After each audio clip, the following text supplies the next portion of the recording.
मन के अंदर में काला और सफ़ेद हमारी परसेप्शन होती है किस चीज़ से? कोई चीज़ जो कॉन्शियसनेस है, जो जिंदा है, और कोई चीज़ जो जिंदा नहीं है। ये मैंने एक्सपेरिमेंट अभी आज शाम को जब बड़ी मम्मी के साथ वॉक करा था तब खोजा। नमस्कार दोस्तों, स्वागत है आपका ज़ेन योगा एडवांस में। आज मैं छोटा सा एक प्रैक्टिस कराऊंगा, छोटा सा, बहुत छोटा सा। शुरू में ही जब मैं कोई शब्द बोलूँगा उस शब्द को आपको अपने मन में इमेजिन करना है, ठीक है? और हम सब एक साथ इमेजिन करेंगे। 1। और बताइए क्या हुआ जब आपने 1 सुना तो क्या हुआ? आपने क्या किया? एक 1 की इमेज आ गई। आपके मन में एक 1 की इमेज आ गई। आपके मन ने 1 की इमेज बनाई। आपकी कॉन्शियसनेस में 1 आ गया। अब थोड़ा मुश्किल काम करते हैं।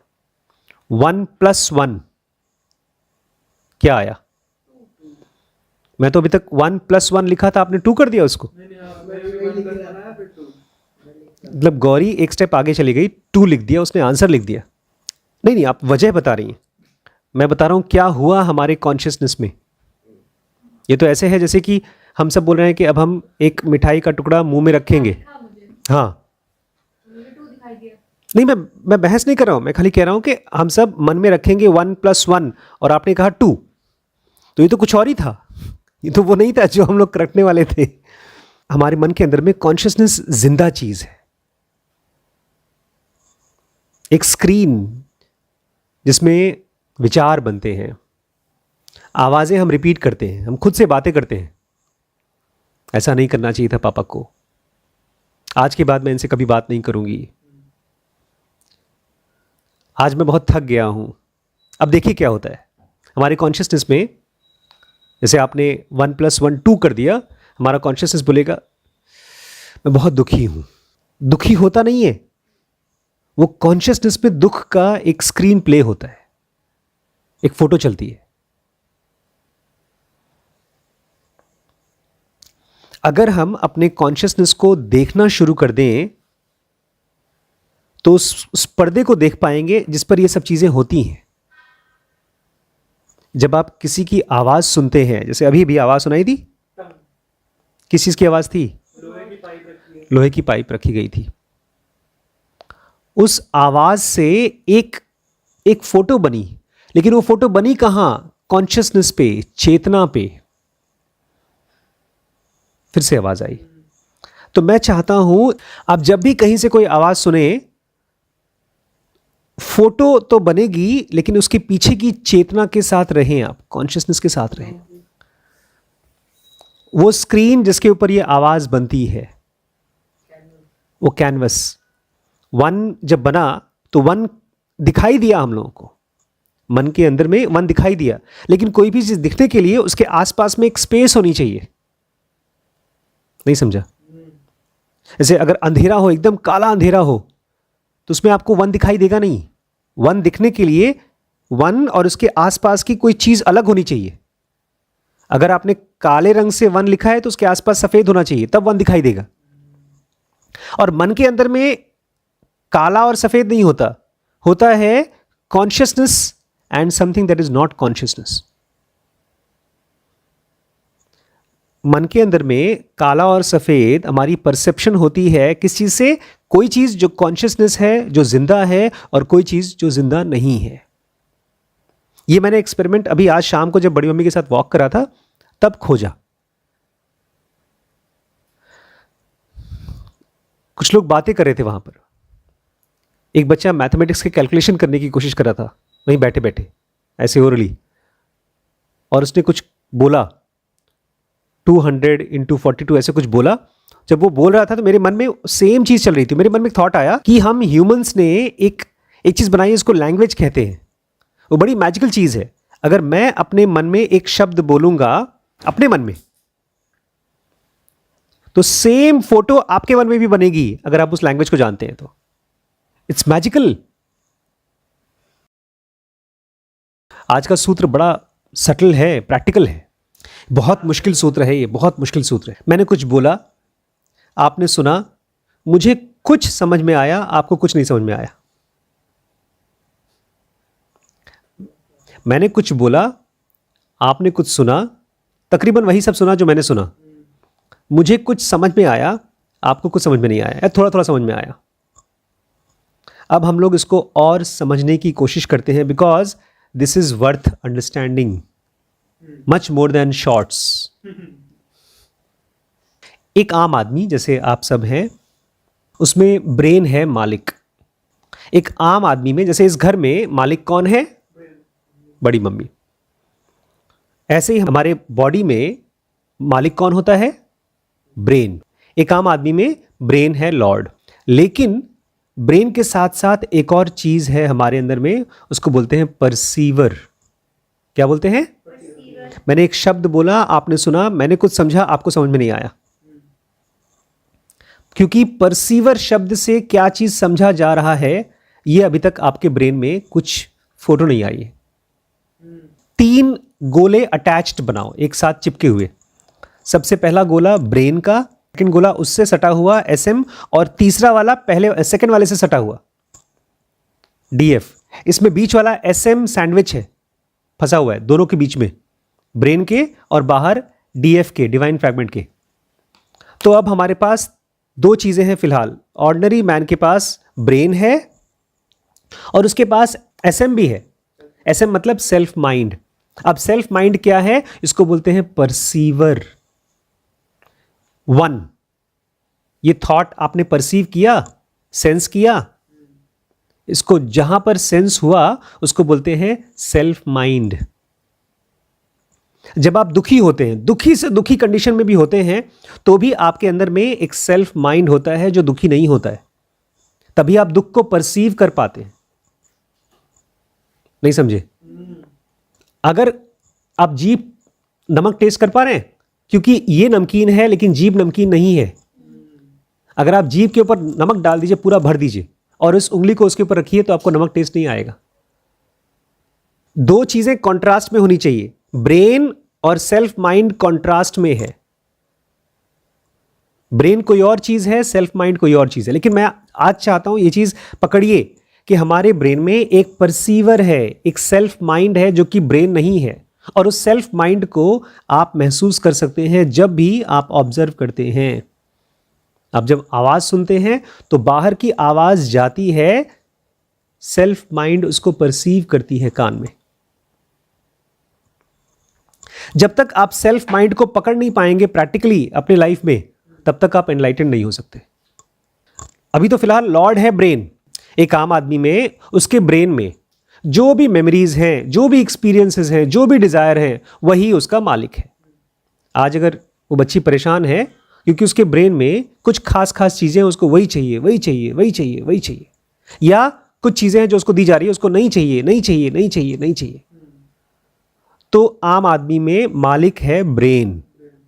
लेकिन वो ब्रेन अकेले काम नहीं कर पाता, वो काम करता है सेल्फ माइंड के साथ। बट ये सेल्फ माइंड की एक बहुत खासियत है, एक पावर है। वो या तो इन्वॉल्व हो सकता है ब्रेन के साथ, या तो अलग थलग खड़ा रह सकता है। उसको बोलते हैं कैटलिस्ट। कैटलिस्ट जानते हैं क्या होता है? हाँ। क्या? जो वहां पर प्रेजेंट रहेगा तो काम होता रहेगा। हाँ, जैसे आपको मैंने बहुत बार बोला है, जब बड़ी मम्मी मुझसे पूछती हैं, बताओ मैं कलकत्ता गई थी, सही किया कि गलत किया? बताइए, सही किया कि गलत किया? इसका क्या आंसर है? जो उनको सही लगे, सही। बहुत सही किया। मेरे मन में चल रहा है गलत किया, लेकिन मैं बोलूंगा सही किया, मैं झूठ बोलूंगा। सेल्फ माइंड दोनों चीजें कर सकता है, ब्रेन के साथ इन्वॉल्व भी रह सकता है और अलग रह करके भी रह सकता है। मैं बता रहा हूं कि कैटलिस्ट क्या होता है और इन्वॉल्व क्या होता है। मैं चाहता हूं सेल्फ माइंड की ताकत को पहले पहचानें, तभी आप प्रैक्टिस कर सकते हैं। नॉर्मल आदमी 24 घंटे इन्वॉल्व करता है अपने सेल्फ माइंड को, इसलिए वो लड़ता है। जैसे मैं आपसे बात करता हूं और आपने कोई ऐसी चीज की जो मुझे पसंद नहीं है, तो मेरा सेल्फ माइंड ब्रेन के साथ इन्वॉल्व होकर बोलेगा, तुम खराब आदमी हो, तुम निकम्मे हो, तुम काम नहीं करते हो, गुस्सा करेगा। लेकिन अगर मेरा सेल्फ माइंड अलग थलग हो, कैटलिस्ट हो, तो आपकी बातें सुनेगा, आपकी हरकत को देखेगा, लेकिन वो खुद परेशान नहीं होगा, वो ये सब चीज़ बोलेगा ही नहीं। तब वो अलग कुछ करेगा, वो बोलेगा अरे यार वैभव कितना अच्छा बच्चा है, मैंने उसको काम दिया था लेकिन वो अपना होमवर्क सुबह से कर रहा है इसलिए वो काम नहीं कर पाया, जब भी उसको टाइम मिलेगा तो ज़रूर करेगा। आज बड़ी मम्मी ने मुझसे कहा गौरी के लिए कपड़े खरीदना है। मैंने कहा गौरी ने बोला तुमसे कपड़े खरीदने हैं? तो बोलती नहीं। मैंने कहा तब तो खरीदना ही पड़ेगा।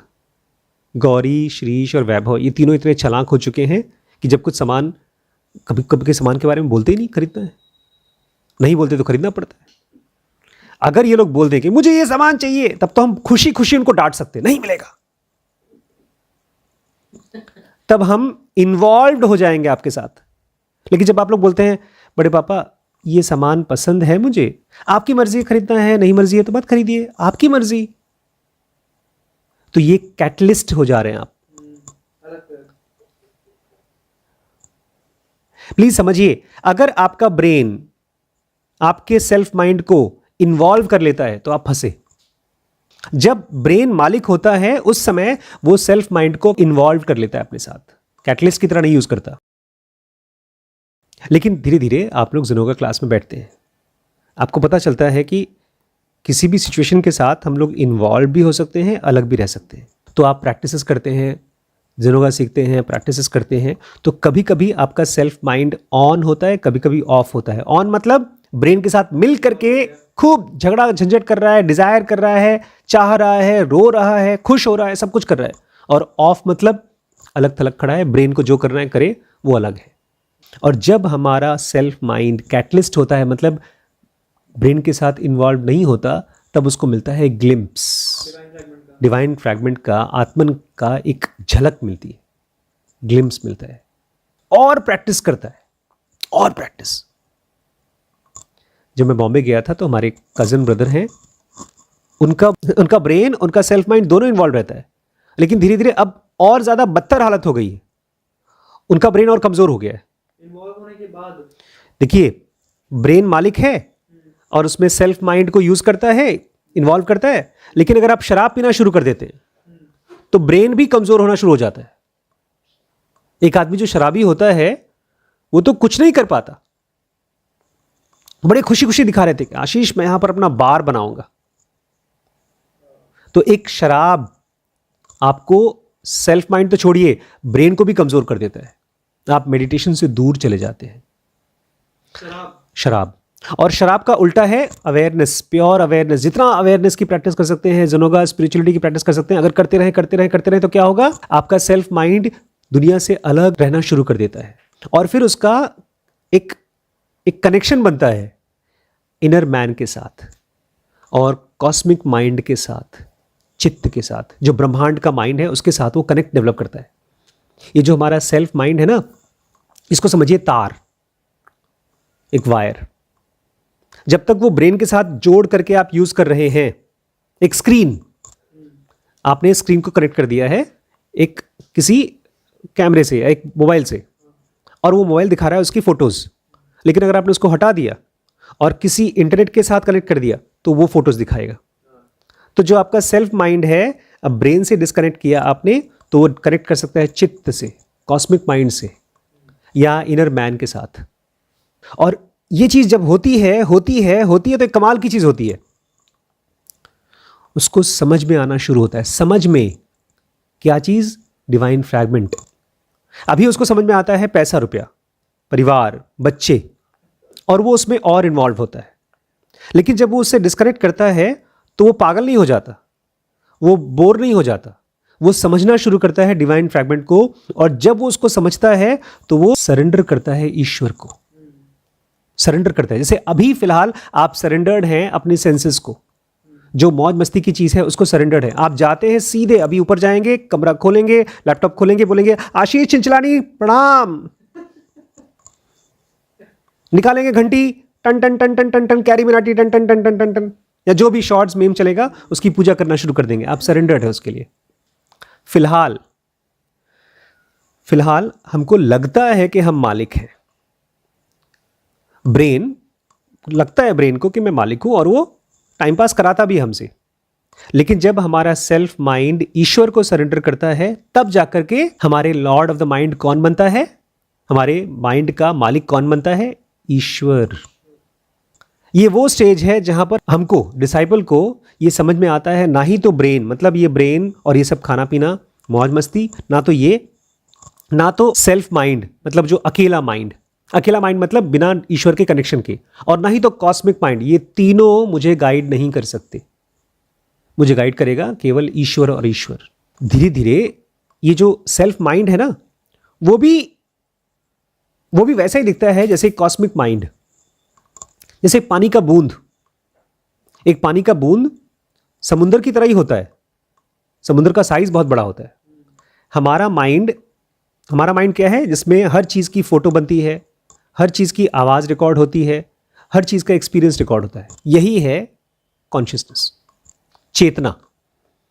और ये चेतना जब डिवाइन के साथ सरेंडर कर देती है तब इसका तो रूप ही बदल जाता है, तब वो प्योर कॉन्शियसनेस हो जाती है।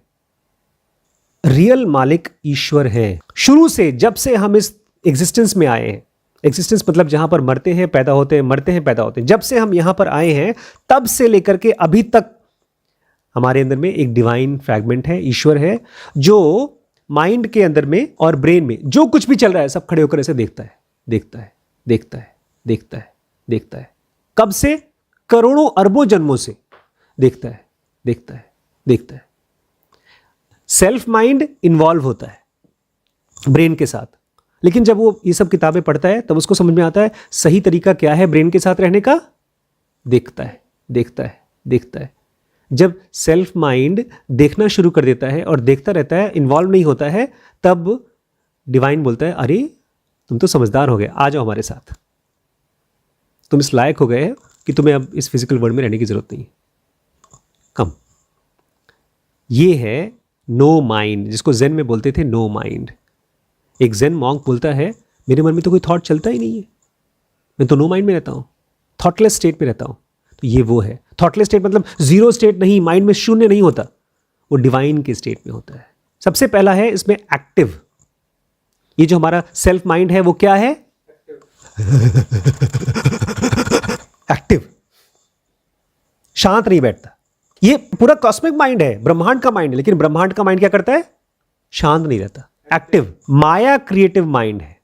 माया मतलब जो है नहीं, कुछ टाइम है, कुछ टाइम के बाद खत्म हो जाएगी। ये है फिजिकल वर्ल्ड जिसका माइंड है। और इसने, कॉस्मिक माइंड ने हमको, साधक को किस में बांध रखा था? वाइस मतलब मंत्र में। हमको एक मंत्र मुग्ध कर रखा था, हिप्नोटाइज कर रखा था। और अब ये जो बेचारा कॉस्मिक माइंड है जो हमको बांध के रखा था, अब वो क्या बन गया? No mind. उसका असर नहीं होता हमारे ऊपर। और अब बेचारा एक कॉस्मिक माइंड जो ब्रह्मांड का माइंड है हम लोगों को गाइड नहीं कर पा रहा है, बेवकूफ नहीं बना पा रहा है। और ईश्वर ये सब चीज देख रहा था। कब से देख रहा था? कब से? एटर्निटीज से। ये हमारा ईश्वर कब से ये सब देख रहा है? एटर्निटीज से। और एक और काम कर रहा है, वो इस दिन का इंतजार कर रहा था। किस दिन का? इस दिन मतलब किस दिन का? जिस दिन एक सिंसियर साधक इन्वॉल्व होना बंद करेगा और डिवाइन उसको अपने हैंड में ले लेगा। चल बेटा आज, अब तू बड़ा हो गया। इस सूत्र में एक वर्ड है इफेक्ट प्रोड्यूसिंग कॉज। इस दुनिया में कुछ हम करते हैं, उसकी वजह से कुछ होता है, फिर हम कुछ करते हैं, फिर होता है, फिर कुछ करते हैं, फिर होता है। मतलब फिजिकल वर्ल्ड में हम गेम खेलते रहते हैं, खेलते रहते हैं, खेलते रहते हैं। ये दुनिया हमारे लिए ऐसी है जैसे मैं शीश के साथ कैरम खेलता था, शीश छोड़ता ही नहीं था। मतलब बड़े पापा एक गेम और, एक गेम और, एक गेम और, एक गेम और आप लोग भी। फिर मुझे हारने के बाद भी बोलेगा नहीं, एक कॉइन आप रख लीजिए फिर खेलिए, क्वीन आप रख लीजिए, खेलिए, खेलना छोड़िए मत। लेकिन एक पॉइंट के बाद बड़े पापा को समझ में आ जाता है कि अगर यहां से खाली होना है तो उसको चॉकलेट दिलाना पड़ेगा। इफेक्ट प्रोड्यूसिंग कॉज को पहचानना होगा आपको और उसमें इन्वॉल्व नहीं होना पड़ेगा। इफेक्ट प्रोड्यूसिंग कॉज मतलब आपका ब्रेन और उसकी एक्टिविटीज। इसलिए कृष्ण कहते हैं सुख और दुख को एक समान देखो, प्रॉफिट और लॉस को एक समान देखो। जिस दिन आप एग्जाम में फेल हुए या कोई बहुत बड़ी सक्सेस हासिल की और दोनों में सेम स्टेट रखेंगे, उस दिन आप अलग होते जाएंगे। आपका सेल्फ माइंड कैटलिस्ट की तरह काम करेगा, ना कि किसकी तरह? इन्वॉल्व। इन्वॉल्व्ड की तरह। गेम में रहिए लेकिन मेंटली एंजॉय मत करिए, अलग होते जाइए। ठीक है।